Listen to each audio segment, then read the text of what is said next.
Good morning and welcome to Peace Out. We're going to try this again without the Wi-Fi. Let's see if it works without Wi-Fi because it was telling me it wouldn't connect. What a great opportunity to just peace out, right? And say, you know what? We'll just do what we can and trust that it's going to be okay. I hope you had a good weekend. I hope you had lots of relaxation or got work done or whatever you hoped to do over the weekend. Extra day there to remember those who have fallen, to make sure we had the weekend to enjoy, right? Enjoy the freedoms that we have today and the great country that we have today. So it was not really a celebratory weekend. People forget that, right? Don't say Happy Memorial Day. That's an oxymoron. So, but it is a day to remember those who have died to give us to help us have the freedoms we enjoy today. Anyway, but I do hope you had a nice time off in light of that and that you got to spend time with friends and family. I didn't, but I hope you got to. I don't know. I was busy, so it's okay. I spent time with Chris. Poor Chris. He was stuck with me all the time. Anyway, so this week we're going to look at some one-liners in the scripture. I've got two already picked out. I'm really excited about tomorrow's, but I'm going to do today's first. And actually, today's scripture comes from something that happened yesterday. I turned Chris some music on in the morning, first thing when he first wakes up, getting some. And yesterday we listened to, I don't know, Natalie Grant or somebody. And then it went to Nicole C. Mullins' My Redeemer Lives, a very powerful song that, goodness, it's 30 or 40 years old now. Sorry, Nicole. I think she and I are about the same age.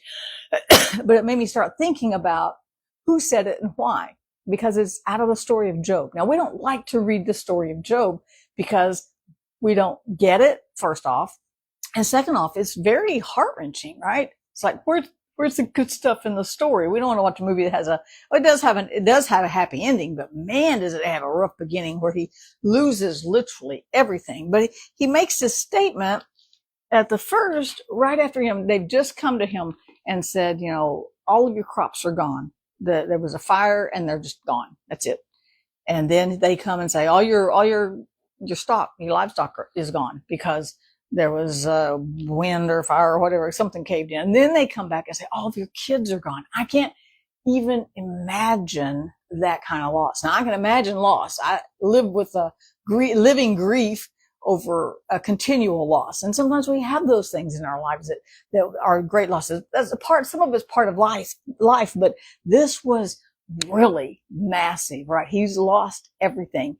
And yet what Job does is he tore his robe. So he goes into mourning. He shaves his head, tells everybody else, I'm in mourning, leave me alone.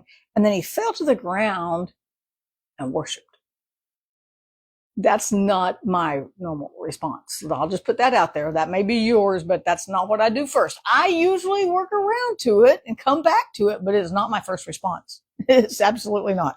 And he says, you know, I can't, naked I was born, naked I'll die. The Lord gives and takes away. Blessed be the name of the Lord. So this is who Job is. He's like, I'm blessing God, even though everything in my life, he thought everything, almost everything, as we'll find out in the next chapter or two, had fallen apart. His response was to worship God and say, God is still good. God did not change. God didn't change a bit, even though all my sustenance, my people, or all my everything is gone. And then if that wasn't bad enough, then he gets sick. And he ends up being so sick that his wife is saying, just curse God and die, right? Just forget about it. It's not worth it. Just forget it.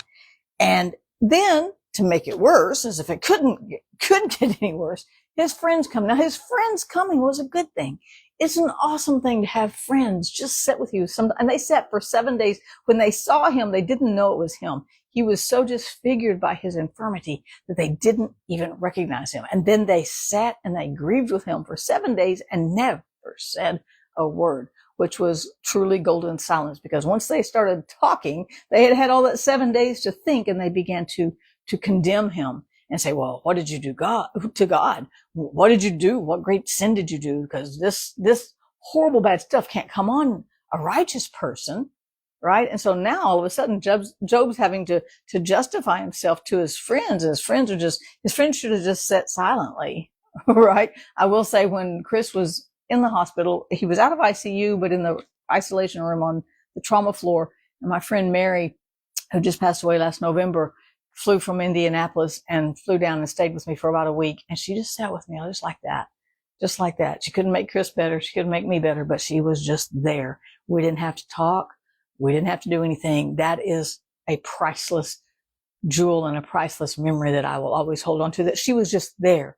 That is so important, right? But then they started talking and it's like, okay, y'all can go back away, and they start saying, what did you do? And Job continued to maintain his righteousness. He's like, I didn't do anything. I love God. I serve God. Matter of fact, when all this started, I continued to worship him. And I love him. I'm going to serve God no matter what. And then here's the one-liner that we're going to pull out of chapter 19, because he says this. He says, for I know my Redeemer lives, and he will stand at last on this earth. After my skin is destroyed, because he had the boils and all that all over him. After my skin is destroyed, this I know, that in my flesh I will see God. So he's saying, I know my Redeemer lives. He's like, I know you see what you see. I know you see my children are gone. I know you see my riches are gone. I know you see my influence is gone. I know you see all of who I was 19 chapters ago, who I was the last time you were here is gone. But I stand before God righteous, and I know my Redeemer still lives. And I will see him whether I continue to live or I die. I will see him. Isn't that the most powerful thing in the midst of struggles, to just go, God hasn't changed.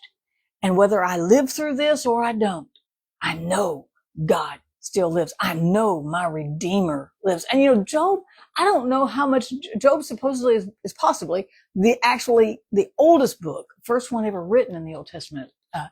Possibly. I don't know if they've ever proven that or not, but I have heard that. And he didn't even know about redemption like what we know. He didn't have a head knowledge, but his heart said, he's my Redeemer. He's my life. He's my God, and I will worship him. And you know what? When we set our hearts to worship God, no matter what we see, no matter what we feel, no matter what we lose, no matter what we gain, no matter what we give, no matter what we get, no matter how we feel, body, soul, or spirit, if we just continue to say, my Redeemer lives, and blessed be his name, we'll come out of these circumstances on top. It doesn't magically make them go away. Job didn't. This is chapter 19 out of, I think it's about 50 chapters. He's got a long ways to go, 42 chapters. He's not even halfway through this story. And yet he's going, I'm still going to see God. My Redeemer still lives. And yet he still had to walk the rest of it out. It wasn't a magic button. Sometimes we look at scriptures and think they're magic little potions. We can say it enough and say it loud enough and believe it enough that it will make the bad stuff go away. Y'all, it does not happen that way. The reality of it is it doesn't. Now, we still want to grab scriptures. We still want to quote scriptures. We want to use scriptures to encourage ourselves and each other in the Lord. There's a power in that, but it doesn't magically make our hard things in life go away, or our bad circumstances just go away immediately. It helps get us through them. But here Job is sitting here about halfway through his trial going, I know my Redeemer lives. I don't know about your Redeemer, you guys, because y'all messed up. He didn't say that. That's what I would have said, right? Y'all can go home now because I'm tired of talking to y'all. No, they're going to go on and just keep on talking about all this and how he had to have done something bad, but he continued to say, I'm going to trust God. That is so powerful and so needful in our lives, no matter what we see or feel or experience. We just have to continue to trust God and know that we're going to get through it. And whether we live or whether we die, our Redeemer continues to live on in us. And he will redeem us from this life. Even if he doesn't pluck us out of our circumstances, he redeems our soul. He's a sustainer, the keeper of our souls. That part of us is not going to die.